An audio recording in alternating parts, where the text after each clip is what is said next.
Mateo comienza este capítulo diciendo pues, que Jesús había terminado pues, de instruir a sus discípulos con una frase que ya usó anteriormente. De hecho, ayer estaba discutiendo un poquito de esto con Lupe. Dice ahí en el mero principio, ¿no? Cuando Jesús terminó estas palabras, pero noten una pequeña diferencia.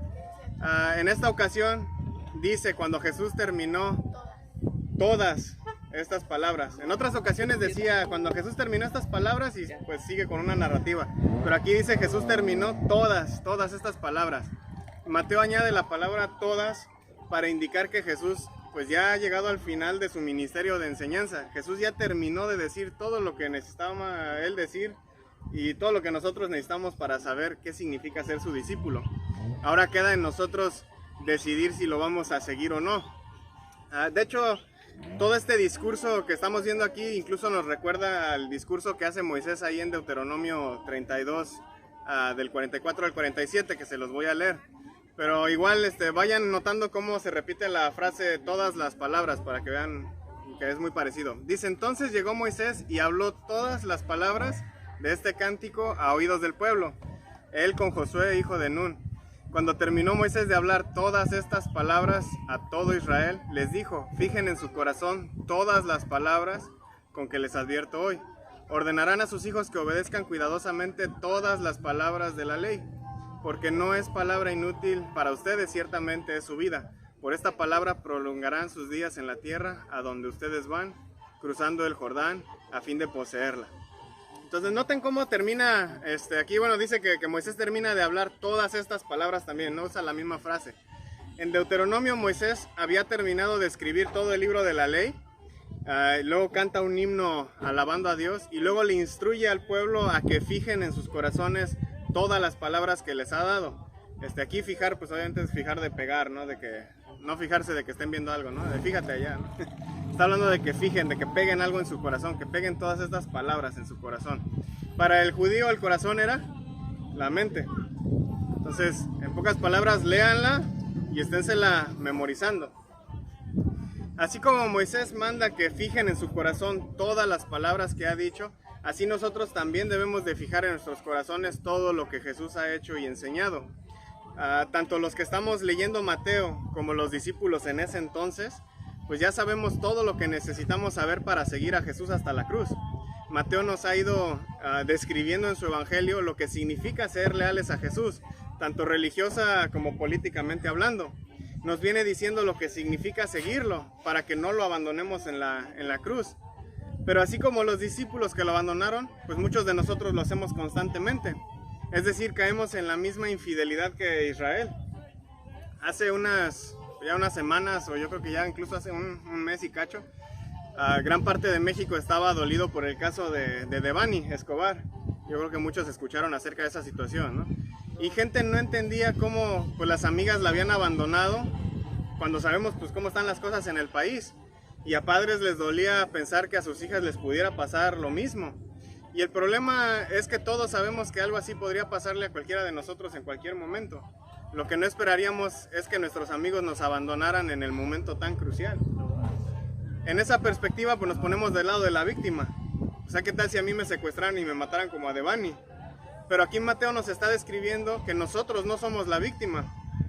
Nosotros somos los amigos que abandonamos al amigo. Somos nosotros quienes lo abandonamos, somos nosotros quienes lo traicionamos, somos nosotros quienes lo asesinamos. Y aún así, Él no nos abandona a nosotros.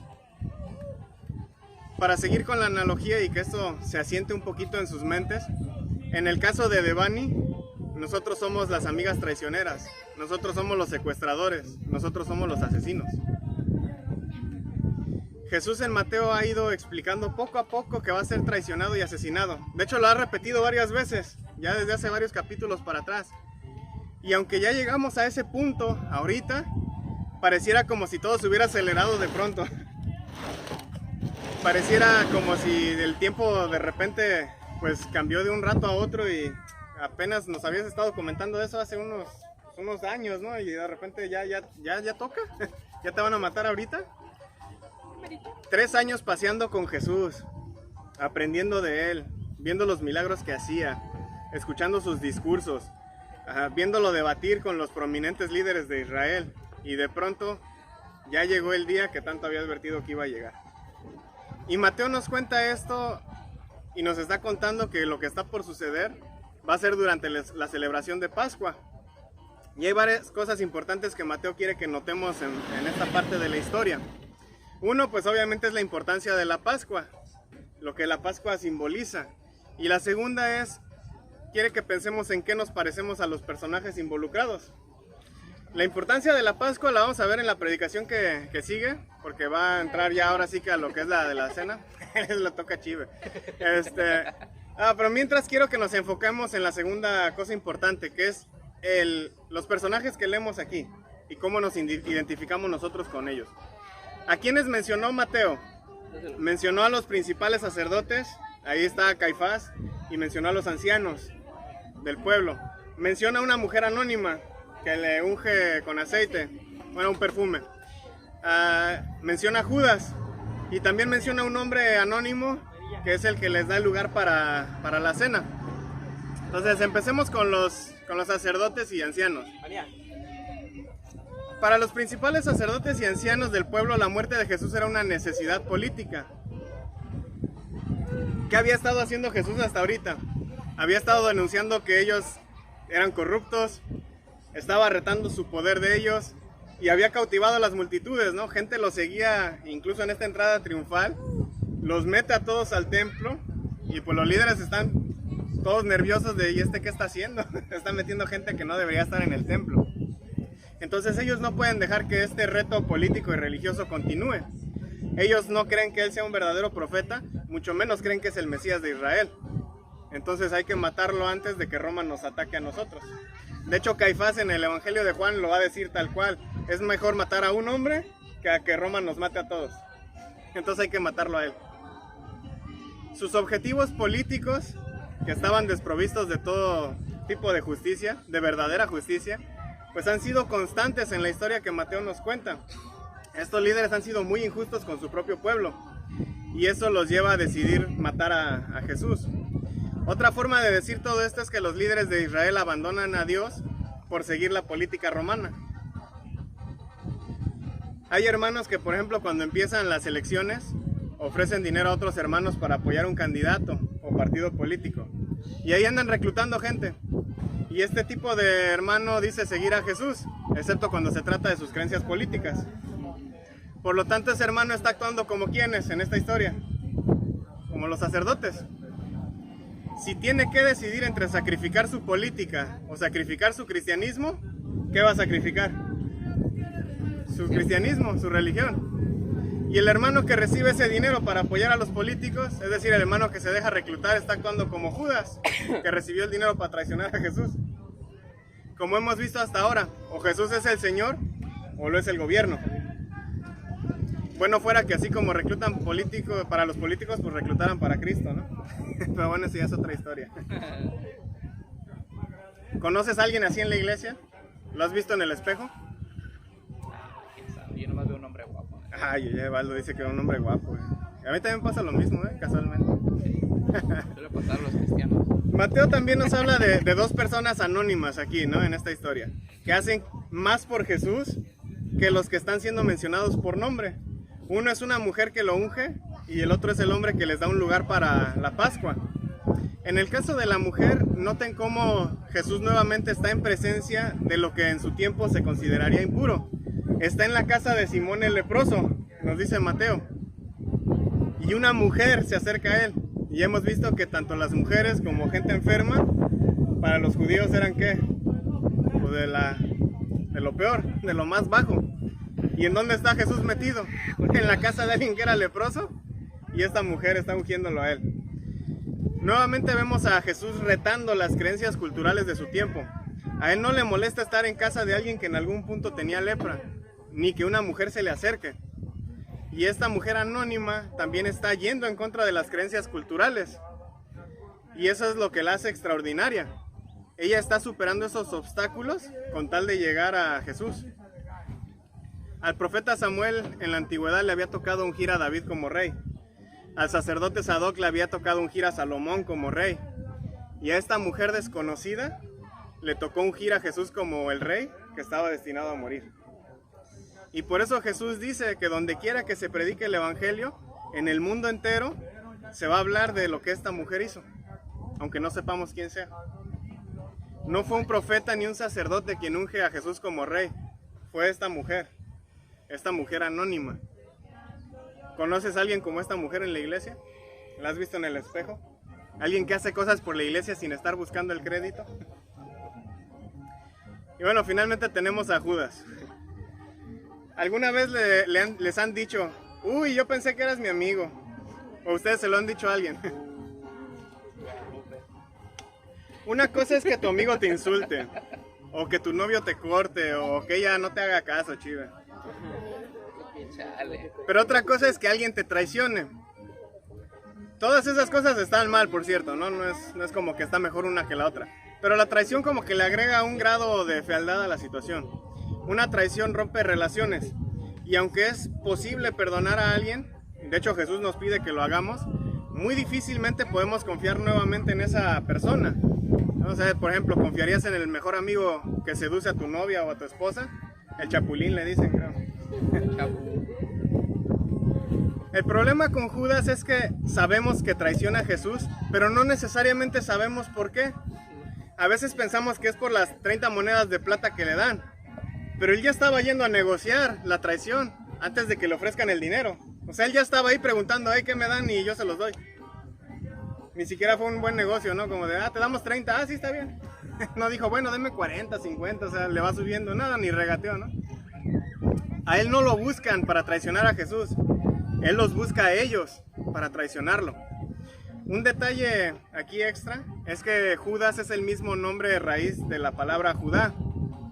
La palabra judío significa el pueblo de Judá, o el pueblo de Judea, o el pueblo de Judas. Esto es importante porque la mayoría de judíos en esta historia vamos viendo que están rechazando al Mesías, que tanto habían esperado. Entonces Judas en este caso está pasando a representarlos a todos ellos.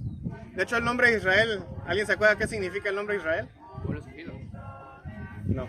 Entonces no sé. ¿El que lucha con quién? Con Dios. ¿Y qué es lo que vemos a Israel haciendo en toda su historia? Peleándose con Dios.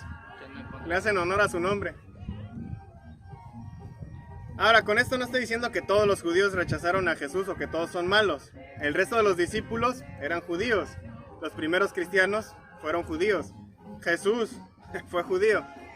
Pero no todos estaban siguiéndolo. La mayoría estaban como Judas, buscando traicionarlo, buscando matarlo.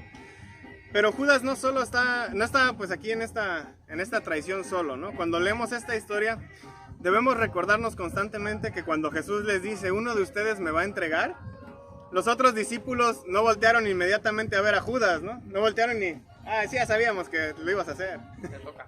Ya sabíamos que eres tú. No, ellos empiezan a voltear a verse entre ellos mismos y entre ellos mismos empiezan a preguntarle a Jesús, ¿acaso soy yo, Señor? Ellos ven el potencial que ellos mismos tienen de traicionar a Jesús en cada uno de ellos, en cada quien.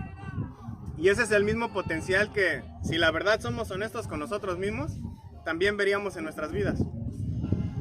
Como dije, no sabemos exactamente qué llevó a Judas a traicionar a Jesús. Podemos especular muchas cosas con lo que hemos ido viendo aquí en Mateo. Tal vez fue la avaricia, tal vez fue el dinero. Como Jesús dijo, no puedes servir a dos señores al mismo tiempo. O sirves a Dios o sirves a las riquezas. Y sabemos que Judas tenía un problema con el dinero. Él era el tesorero del grupo y era el que estaba siempre acaparando ahí. Puede que ese sea parte del problema. Tal vez Judas esperaba que Jesús sí fuera ese rey conquistador.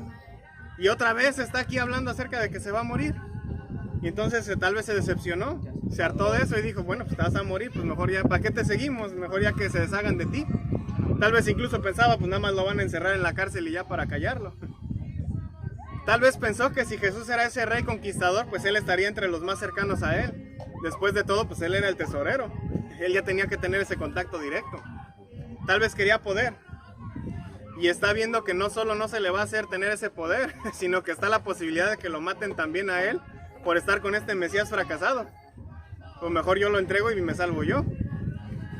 Francamente no sabemos, y tal vez sea para lo mejor. Dice el teólogo N.T. Wright al respecto, ¿quién sabe por qué lo entregó? Ciertamente no lo sabemos, y francamente, dice él, me alegra no asomarme en ese turbio pozo demasiado tiempo. puede que vea reflejos que me resulten inquietantes.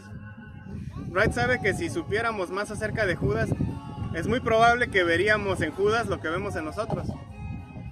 Y eso tal vez debería darnos, aunque sea tantito miedo. ¿Conoces a alguien como Judas en la iglesia? ¿Lo has visto en el espejo? En conclusión, Mateo quiere que pensemos en estas preguntas. ¿Cambiamos a Jesús por la política actual como lo hicieron los líderes de Israel? ¿Traicionamos a Jesús como Judas y el pueblo de Israel en general? ¿O superamos todos los obstáculos que se nos atraviesan con tal de acercarnos a Jesús como esta mujer lo hizo? Noten que los que se mencionan hasta por nombre son todos los que están traicionándolo.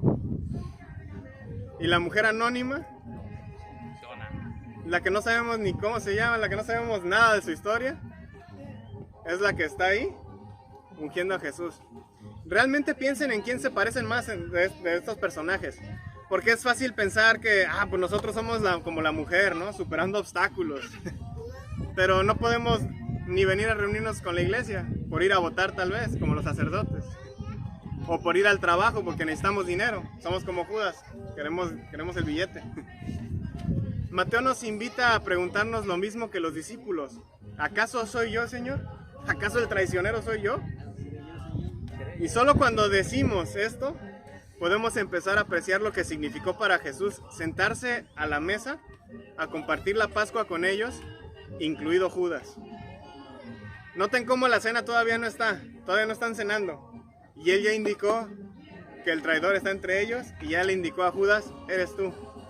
Pero no por eso le dice, ¿sabes qué? Pues vete. Aún así come con él. Solo entonces que entendamos todo esto podemos entender la importancia de que aunque nosotros hemos traicionado a Dios una y otra vez, Él de todas maneras quiere compartir la mesa con nosotros también. La pregunta a reflexionar es, ¿lo vamos a seguir traicionando o vamos a compartir la mesa con Él? La invitación está abierta. El chiste es acercarse.